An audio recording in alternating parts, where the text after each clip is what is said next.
হ্যাঁ জাতের বাড়ির সালবা তোমরা টিকটক করবেন কেন? আমরা কি মিয়া নাকি? এত বড় বড় দাড়ি, আমরা কি মিয়া? এত বড় বড় চুল করে খালি পায়ের তলা থেকে মাথা পর্যন্ত খালি বোরকা পরে থাকা লাগবে তোমার। তোমরা টিকটক করবেন কেন? টিকটক করবে বেজাতিরা করবে।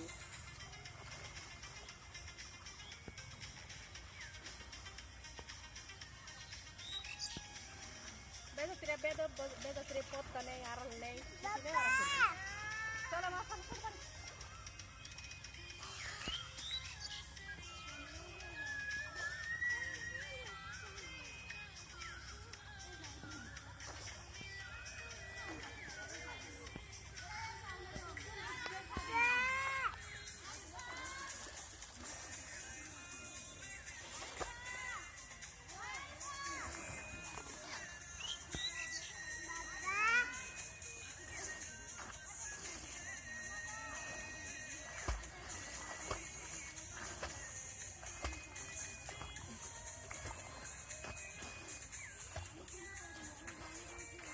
কাট